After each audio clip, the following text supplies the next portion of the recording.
Hey guys, welcome back to my channel. John here, and you're on the Sky Ones Videos channel. Hey, I want to talk about the UConnect, in particular the track modes and the custom mode on your Dodge Challenger. There's been a little bit of misconception on a few things. There's also been a little bit of lack of transparency on some of these modes here. So let's get into this. You know that you can just hit this button twice and it takes you right into custom mode, right? It takes you right there, so you don't have to hit it once and then hit custom. But yeah, I want to talk about custom mode here. That's the first thing I want to talk about. And so we're going to go into custom setup. Now, depending on your Challenger, you may or may not have some of these options. This is the wide body Scatpack. I think the wide bodies will have all of these, whether it's a Hellcat or a Scatpack. So, a couple things. First of all, this custom mode is nice because maybe you like some of the things of a like a track mode, but you don't like the others, so you can customize this how you want it. I'm going to show you how I have mine set up, and sometimes I do change it a little bit. In particular, let's talk about the steering. So, my first performance car was a Camaro. Is a 70 Camaro, and the power steering on it went out. Yeah, the power steering went out, so the steering was really tough. But I got used to it. I actually liked it. Well, I would have rather had it working, but I don't like that steering that's just super easy to steer. Especially with these wide bodies, there's something called tram lining, where you've got the wide tires in the front. It hits the crown of the road, and it kind of pulls to one side or the other. I found that when you put the steering in track mode, it seems to help that a little bit. It doesn't pull so much. So that's something that you may or may not like on your steering. I've got mine set at sport. Sometimes I move it to track. Suspension. Okay, so suspension is what, you know, you'll feel that with the body roll and stuff. It's gonna feel softer and whatnot. If you're like out on a date and you're in the city, you need to have this thing in street mode. It is so bumpy. But if you're like kind of want to feel the car, want to feel the road, track mode is really nice. Now, if you're gonna race, like do something off the line, do a 0 to 60 or anything, you want to put that on street mode. You want the back of this car to squat back so that you got more traction on the rear wheels.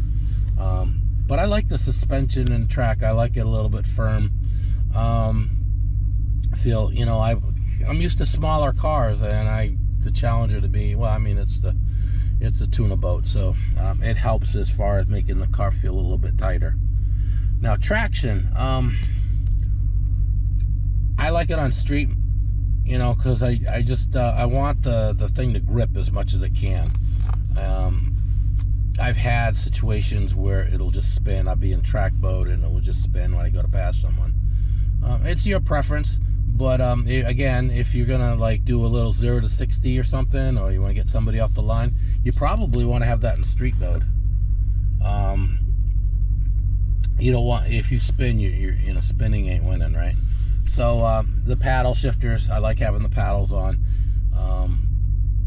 and the transmission. Now the transmission, if you have it in track mode, it kind of keeps the revs up a little bit.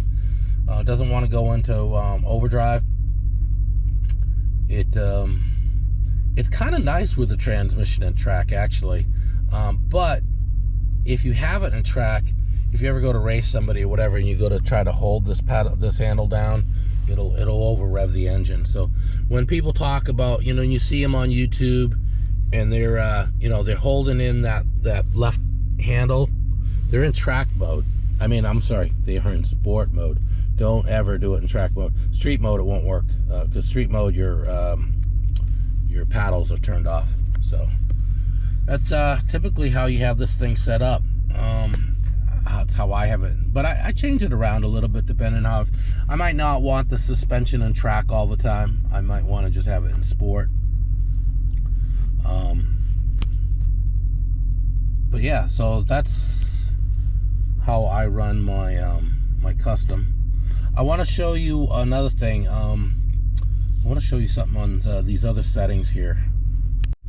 Okay, so I just hit apps, and then over here, and you can bring stuff down to this lower area if you want. I want to set over here.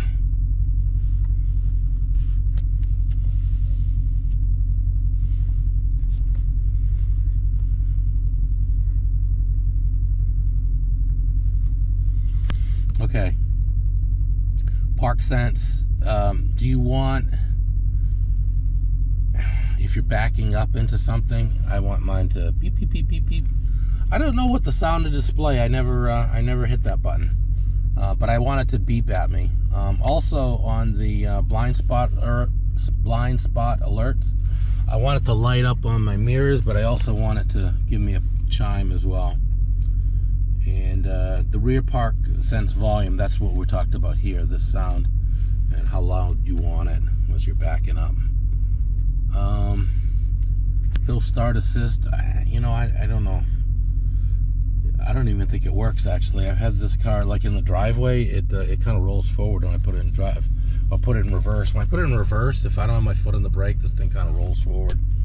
So, I had issues with that on my other Challenger. That was a stick.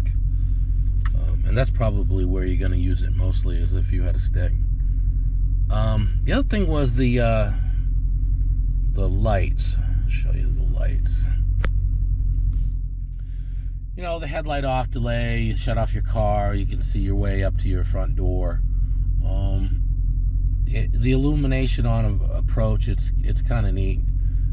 It's kind of a pain in the butt if you're washing the car or whatever, but I usually just leave my keys, you know, not in my pocket, because I don't want anything in my pocket when I'm washing the car, but it does kind of light and go out.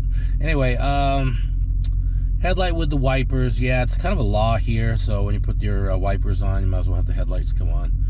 Daytime running lights, these are the yellow lights in the front. I didn't usually use them. Let's see if I get them to come on.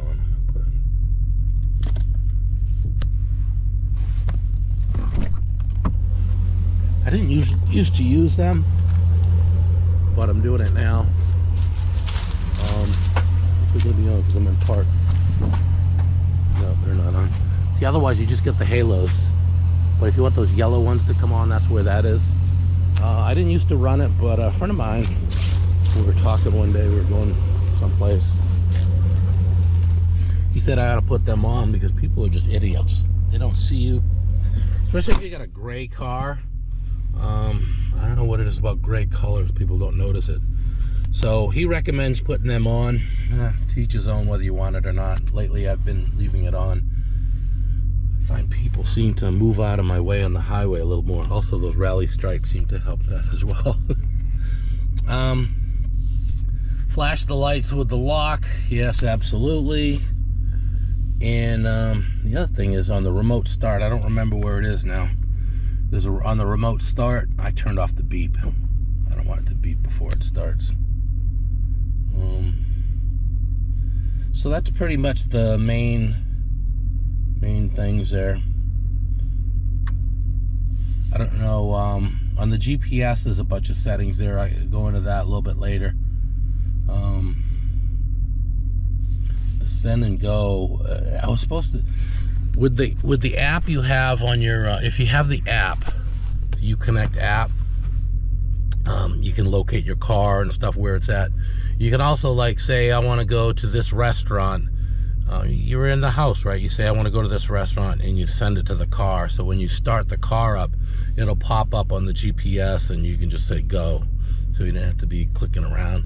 A lot of people use Android Auto. Android Auto works really good on this car. Plus with Waze, it's nice because if there's traffic or whatever, and plus you can just talk to it. You say, take me to this, and you don't have to be keying buttons in and stuff like that. So I highly recommend you use the Android Auto. But if you're, you know, like when I'm out in the mountains or whatever, I don't have signal. I'll use the regular navigation system. So yeah, so anyway, just wanted to show you those few things. Just a reminder, double click that, it takes you automatically in a custom mode and you're good to go. All right, if you have any other questions, let me know. Thanks for watching. Hit the like, subscribe, notification bell so you don't miss anything, and see you next week. Going to get my sub. Hey, I left something off on the suspension thing. On the wide bodies that you're not aware of probably is the suspension is a lot stiffer than a regular Challenger. So you already have stiffer springs. The anti-sway bars are hollow. They're a little bit larger than your regular Challenger. The wheels have a 4-inch offset, so the whole wheel is moved out. So these are little things that add up. That's what makes the wide body a little bit more expensive. But I know a lot of people are, you know, doing mods and trying to make theirs a wide body, and that's great. I just wanted you to know that that's some of the other differences between this and a regular like SRT. So anyway, yeah, I like this car. It's heavy, it's big, it's not fun to park, but when you're on the highway, it's a dream. It's a lot of fun. All right, thanks for watching. Have a great day.